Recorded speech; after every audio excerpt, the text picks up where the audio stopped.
Tollywood young tiger junior NTR పట్టిందల్లా బంగారం అవుతోంది. 8 ఏళ్ల క్రితం వచ్చిన టెంపర్ సినిమాతో జూనియర్ ఎన్టీఆర్ విజయ పర్వం ప్రారంభమైంది.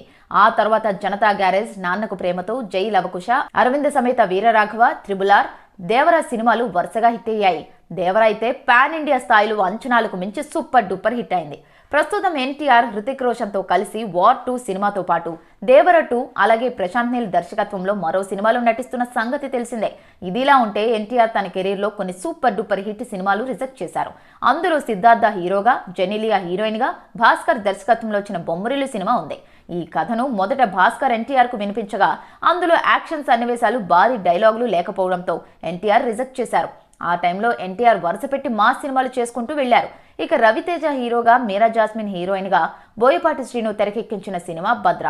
ఈ సినిమా కథ కూడా ముందుగా ఎన్టీఆర్ కి వినిపించారు. అయితే కొన్ని కారణాల వల్ల ఎన్టీఆర్ ఈ కథను రిజెక్ట్ చేశారు. అలా ఎన్టీఆర్ రిజెక్ట్ చేసిన ఈ 2 సినిమాలు బాక్స్ ఆఫీస్ దగ్గర బ్లాక్ బస్టర్ విజయాలు సొంతం చేసుకున్నాయి.